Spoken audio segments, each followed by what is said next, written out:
Hello, everybody, and welcome to another night of real talk, real issues with Ezysarel James and Antonio Darrielle. How you doing, everybody? Now, how are you doing tonight? I am very good. A little tired, but all is well on my end. How about you? I'm good, looking good over there. I Am like I? that shirt. I appreciate that. You looking good yourself. Thank you, thank you. Blue is one of my favorite colors. Mine too. All right, Mine too. I love me some blue. all right, everybody. As usual, we're going to give you what you've come here for: the signature drink of the week, restaurant reviews, and of course, hot R topics. Get down in that chat box. Uh, Tell us what's on your mind. Hit us up on Facebook and Twitter, and let's get this party started with the drink of the week. Of course. As you can see before us, as always, the drink is before us. This drink is actually called the White Lion, and I'm giving you this information via the iPhone. Um, of course, all our drinks each week are brought to us by Tim Parks. So again, we'd like to thank Tim Parks for all the drinks that are brought to us each week, and they are all made with superior Bacardi. With this particular drink, which is the White Lion, you want to use 2-part Bacardi Superior rum, 1/5 parts orange Carrasco, 1 part fresh squeezed lime juice, 1/5 part raspberry syrup, 2 heaps or teaspoons of sugar, and seasonal berries to garnish, and cube ice. How you put this drink together, you get a mixer or a shaker, and you put all the ingredients in a mixer glass full of ice. Step 2 is mix well and single strain it into a glass full of shaved or crushed ice, and garnish it with your berries as you can see before us, and you got the White Lion. All right. Let's see what this White Lion is working with. So Tim, Mr. Parks, Mr. this better be a Parks? good drink. Now, he hasn't failed us yet. So He hasn't felt us yet, but it All got a right. lot of berries and stuff. I like it. It's a little bit more sweeter than the usual drinks. hmm I like that. It's sweet is good. Sweet is good. I like that too. Could be a little heavier with the Bacardi. Oh, you complain every week. I use too much Bacardi. Now I'm not using enough. Well, I think that sugar offsets it. The sweetness of the berries have thrown us off, but I like it. I love it. All right, So thank you again, Tim. absolutely. So everybody, get the recipe for the White Lion. Try it. That's the drink of the week. And next week we'll bring you another good one. Absolutely. All right. Now it's that food talk. This week, well, not necessarily food talk, venue talk. This week I want to bring you guys to the Apache Cafe. I love this place. Go to their website and check out their schedule and their events. There's always something good going on there. And the web address is apachecafe.info. That's APACECAFE.info. So let's go out there and support them and visit Apache Cafe. So James, have you? What is your experience like at Apache? I like it there. I like the live events. Any place where people can get up there and showcase their talents in the flesh, I'm down for that 100%. You know me, I'm about atmosphere. I love the griminess of it, the authentic. It's so authentic. It's so real. It's like the subculture of Right. Atlanta, so to speak. So it's a good place to go in. Hear, like you said, some good live music from some local artists. If I'm not mistaken, NDRE was discovered at Apache. Okay. So if you're in the Atlanta area, or if you're not, this is somewhere you want to check out. All right. Well, we're about to get ready to take this commercial break. And when we come back, we're going to have our special guest sitting here live with us on the stage. And we'll give you some real hot R topics. Absolutely. All right. So we'll be back after this break.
And welcome back to the Artlist Atlanta show. And here with us tonight is none other, that drink already. Okay. D Webb.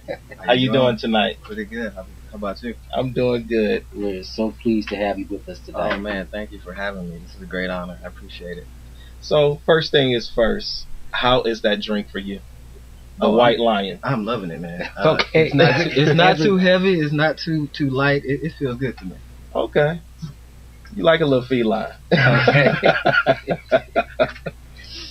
Well, D, for our viewers that don't know who you are, tell us a little bit about you. Okay, my name is D Webb. I'm from Birmingham, Alabama. All right. I'm a writer. I'm a business consultant. Basically with background in management, economics, finance. I'm going to also be doing some community service, community outreach projects later on in 2012. So I got a little bit going on later on this year. That's what's up. So definitely keep Artlist Atlanta most abreast to definitely. what's going on with you. Again, we're about supporting and creating a platform for people who are doing something for the community, who are sharing their gifts with the world. And we appreciate you. Man, Absolutely. what you guys are doing is really needed. So I appreciate you guys, man. Good job. No problem at all. But tell us this. If someone wants to follow you after the show, how would they be able to get in contact with you? They can contact me on Twitter at DWebb, at Mr. DWebb. Also, you can email me, DanielWebb082 at gmail.com. I'm also on Facebook. You can find me at Kerwin Webb or go to DWebb on Facebook. Okay. That's what's up. So we reached that part of the night that most of our viewers love. And I love too. And it's that hot art topics. Okay. As always, we like to start off with our political topics of the actual night. And I really want to talk about these immigration laws, specifically Arizona, but I really want to pinpoint or look at or kind of analyze Alabama's immigration law. In Alabama, if anybody didn't know, in their particular law, it's actually looked upon as the toughest immigration law in the country. And one of the reasons why it's considered that is due to the fact that in the public schools, they can actually check the status of the students, Right. To determine if they're in this country illegally or not. Hmm. So with that being the case, and with all three of us being natives of Alabama, so this definitely hit home. We went to Alabama public schools. Mm-hmm. So in you guys' opinion, how do you feel about this? How would this affect the children? Remember yourselves in school, and let's just imagine you in this country illegally. How would this make you feel going to school where you're supposed to learn? Well, I can tell you that for me, I would not be able to concentrate on actually my education because I'd be worried, are they going to check my status today? If I see, most schools now, they have cops that are there at the school, resource officers is what they call them. I'd be worried they'll come and get me, I would be afraid to even do anything that would bring attention to me. Right. Because, if I'm here illegally, obviously my parents will be here illegally as well. And if we're here, or if I'm illegal and I'm here, there's a reason. I don't want to go back, or there's some reason that we came here. So it would definitely distract me from trying to get my education. Let me give a shout out to Edward from Vegas first. Edward, thanks for watching. Thank you for tuning in, Edward. Right. it's funny being a nation that was founded off of immigration. Absolutely. We make it such a huge issue today. Um, I think that in itself is kind of a sad A contradiction, if you ask me. Well, so It's so a many, pure contradiction. so is so many other things in this here. Let's call it what it is. It's hypocrisy, man. You know, it's hypocrisy, and I'm gonna just say it. It's racism. You know, it's blatant racism. People, they want their country back. Another finding, another factor of this country, racism. Right. I mean, if it's about getting the country back, and before I touch that topic, I want to say thank you, JC, for tuning in from Atlanta. We appreciate you. All right. But the point that I'm trying to make, if it's about getting the country back, really the only people who have claims to this country is Native Americans, which I am proud to say I went on Ancestry.com and I have some Native American in me. So I so can you take actually that. belong here. I belong here regardless. But nevertheless, I mean, like you just said, it's built off of immigration. And another thing that I feel that it would do is turn into racial profiling for kids. Absolutely. That's one of the reasons, talking about the immigration laws, Arizona, the Supreme Court struck down 3 out of 4 of the provisions of the Arizona immigration law because critics say that this will lead to racial profiling. How will you know to stop me and check me for my papers unless I look different than you, right? Exactly. So it's setting up for that. I'm going to call it out what it is. And unfortunately, Latinos are going to be targeted. I feel, or in my opinion, Latinos are going to be targeted. But people forget more than Latinos are in this country and may be in this country illegally. We have people from Europe here. We have people from Africa here. We have people from the islands here. We have people from Canada here. We have people from all over the world here who can possibly be here illegally. But I do not feel that they would be affected as much as the Latino community. You know, right after Alabama implemented its law, there was a business executive that worked at the Mercedes-Benz plant in Vance. He got stopped. He was asked to show his immigration papers. And that guy, if I'm not mistaken, he raised such a big fuss. That's when, Mercedes-Benz, because they were saying, okay, if this is how your state is going to act, then we may need to relocate our business. So that's when all the legislature of Alabama said, whoa, we're having unintended consequences with this law. Mm-hmm. So it does predominantly affect brown people. But it does have... I like that, brown people. But it does have the effect of not doing what they wanted to. And I think that was a good thing that it came out that way, because now they see it's not only the Hispanics and Latinos that are going to be affected, but there are some of our top people in the country, the smartest people that we have that work at these Fortune 500 companies. Right. They're not from here. Mm-hmm. So... And that's a whole nother topic in itself, that we bring people from other countries and we educate them with our best education, which we're not all that. Unfortunately, U.S. citizens aren't educated at the level that they need to be educated. That's a different show. That's a whole different show. Right. But it is sad that we would educate them, give them the best skills, and send them back to their country instead of using them here in the United States to build a better, or the American dream, so to speak. But I would like to thank Wayne for tuning in from Atlanta. We appreciate you from tuning in. And let me get Chris from East Point. Thanks, Chris. E-Pont. It ain't East Point, it's E-Pont. I know that's right. But moving on to a little bit more of a lighter topic.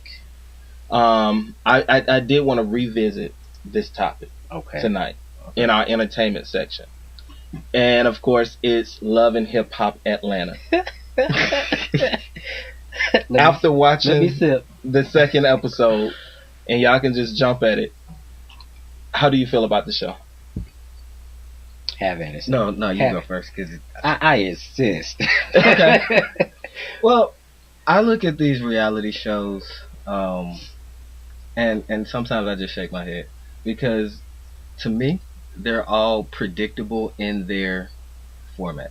You know you're gonna have some arguments. You know you're gonna have some fights and disagreements, and it was entertaining, but for the wrong reasons. It definitely was entertaining. It is so entertaining for all the, like you said, all the wrong reasons, but it's gonna keep us watching. It is. It's It is. definitely It's my gonna- guilty pleasure. It definitely is. It that. is my guilty pleasure. This is worse than all of the drinking, cookies, cakes, and pies we can combine in one night. It is a hot mess. But speaking in reference to Jocelyn specifically, I saw a picture. Chi-Chi? Chichi Okay, Gonzalez. you know that's, or whatever she- that's her name in my head. Right, Chichi Gonzalez. Speaking of Chichi, somebody had a picture on Facebook and they said if Prince and Rihanna would ever have a baby, it would be Jocelyn. And when I looked at the You saw pictures, it, didn't you? I saw the resemblance and the fake accent. I mean, it just sealed the deal for me. I was a little disappointed with the second episode. Why? It was drama filled, but it wasn't enough. It wasn't as good as the first episode. It wasn't as wretched. I ain't gonna say good. It wasn't as wretched as the first episode or entertaining.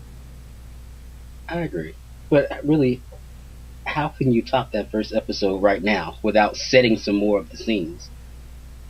Because they went hard on that very first one. Yes, they did. And if it got worse than that, But I mean, is it? In my opinion, is like I hope that people outside of Atlanta do not characterize us as a whole, as a people, as this foolishry. I guess Well, that's what I mean by it's entertaining for the wrong reasons, because I think it could have that negative effect. unfortunately, Look at all of those people in Atlanta. Everybody's like that. You have the housewives of Atlanta, which I watch. They that make show. the housewives look like the Golden Girl. not Martha Stewart. 'Cause she go to jail, but Mother Teresa. That's the one I'm trying to think about. Martha Stewart. She's not a good example. She go to jail, but So yeah, it's entertaining. But if you have those people who are going to be critical of us anyway, they're going to use that as another thing. That's why.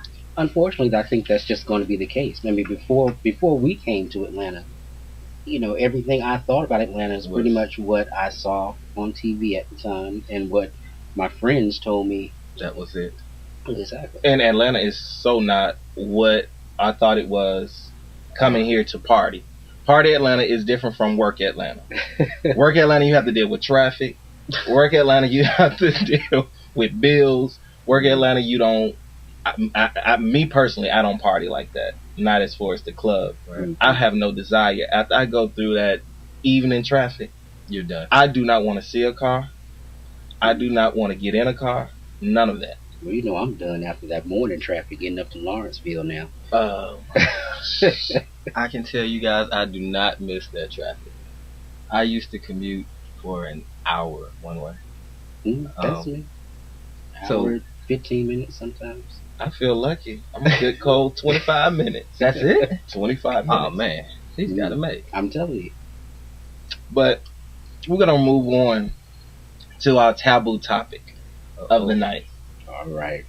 And that taboo topic, if you will, I'm gonna set up a situation for you. Okay. You single, you ready to mingle, you're on the internet, you use that as a vehicle to match up with somebody. Let's just say Match.com, A for A, Safe word. BGC, what's the other one? eHarmony, My People, and all that. Somebody out for eHarmony. Are we counting the mobile ones too, Jack? Oh no, don't do that now.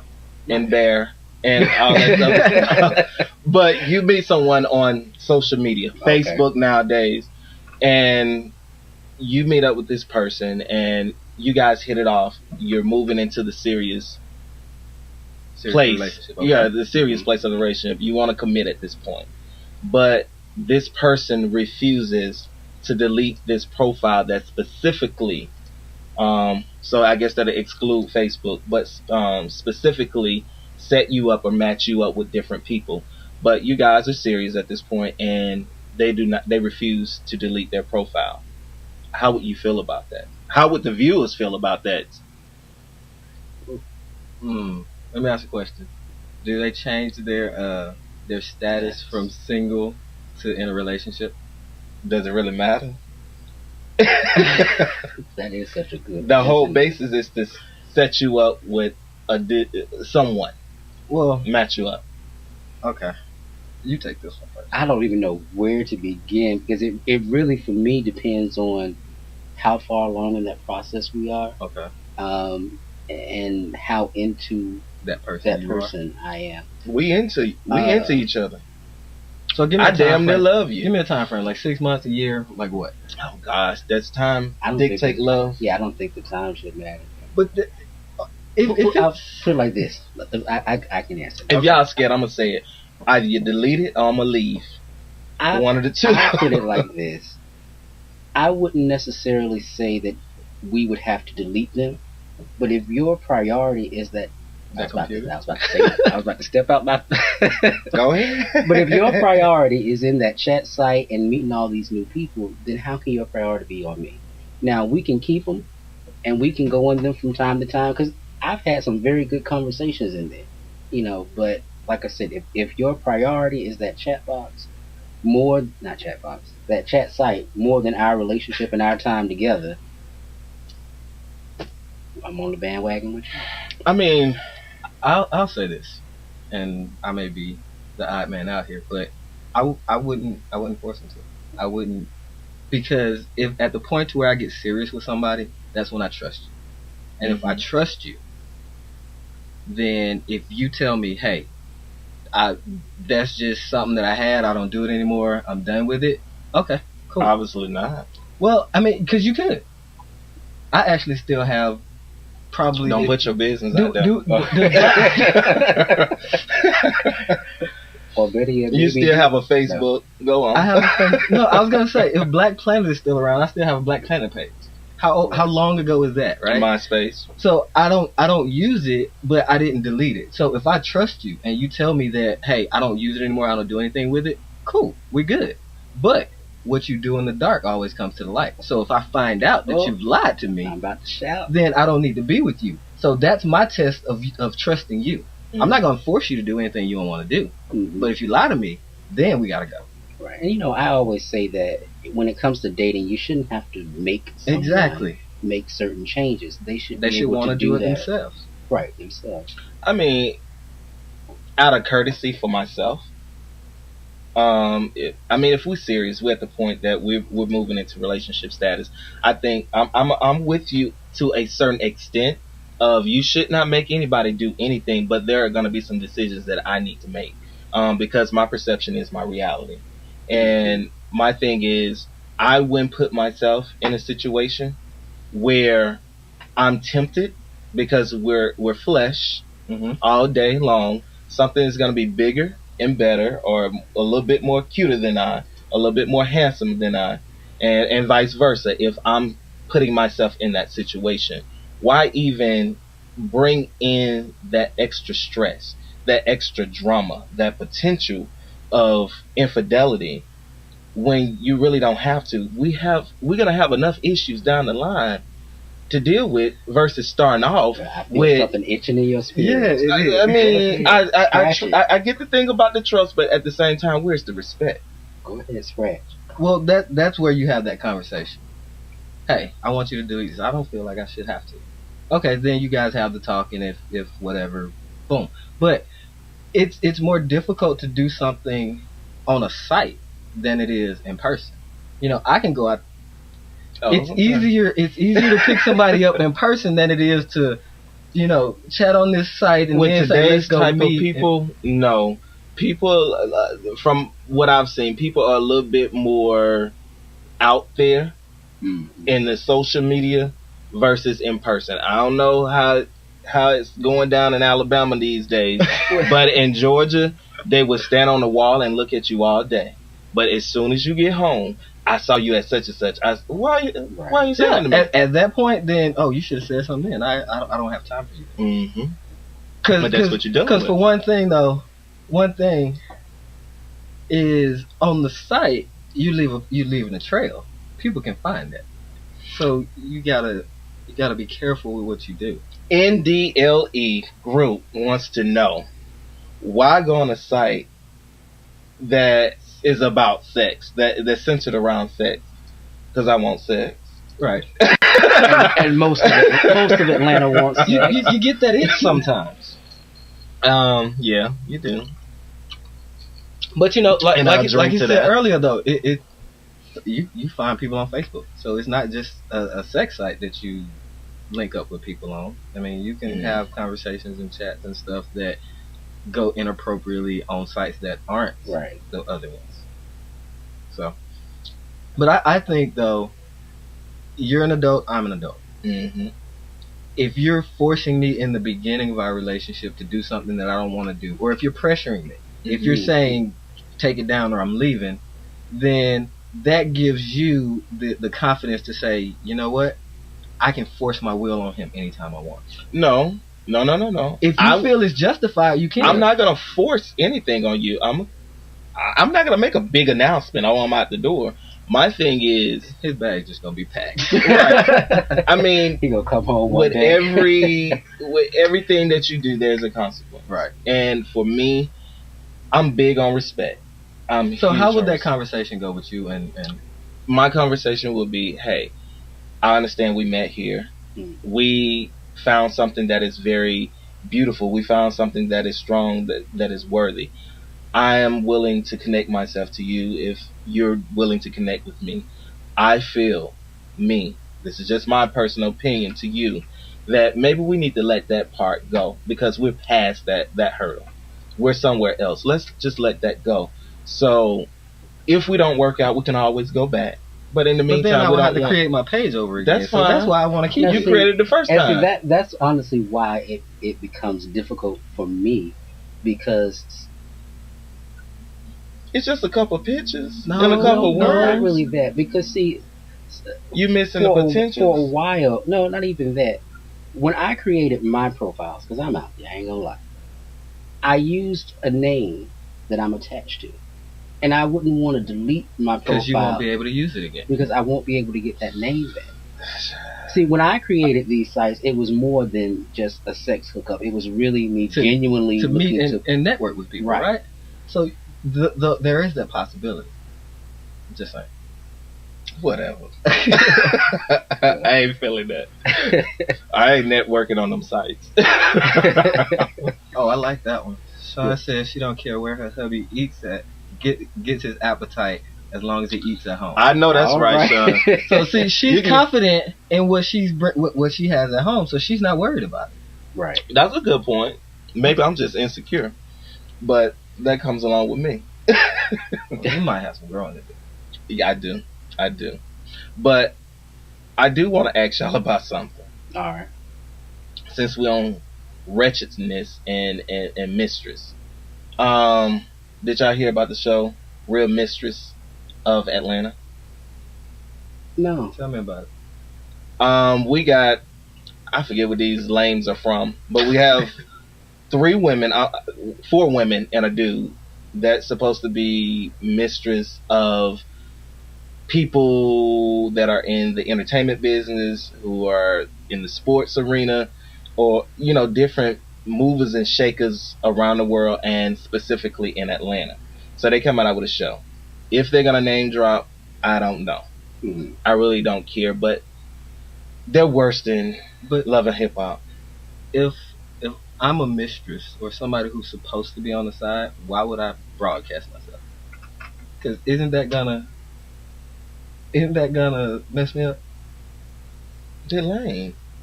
That don't even halfway. It doesn't make sense, does it? Or am I just somebody will watch it? Well, and somebody will make $1. That's all that matters. That's all that matters. Yeah. Well, the person who's gonna make $1 is Memphis. Mm-hmm. K Michelle's ex-boyfriend / manager. But some people may watch it. I know I love and Hip Hop Atlanta, but I'm not gonna watch that. Well, you know what time it is when I do that. Well, already I have to be the bearer of bad news. I appreciate all you guys that came out and joined us for tonight's show, but it's time for us to wrap it up. Let's give thanks to all of our affiliates: D. Marcel, Yes. Sean Harris Smith, Dalton Smith. Dalton Smith, excuse me, Evolution, and what else am I missing right now? Yourself. Millennial Technology, and our writer over here. Special thanks to our special guest, D Webb. I definitely appreciate you coming out. Definitely stay in touch with us and let us know what's going on throughout your year. I will. Appreciate it. We want you to come back and let us know what's going on. Since you got a lot of things coming up in 2012, want to see you back, see what's going on. Cool. Will do. All right. Well, meet us back at the same place, same time next week for another night of real talk, real issues with Antonio Darrielle and myself, Ezysarel James. You guys have a good night and a safe week. Good night. Good night.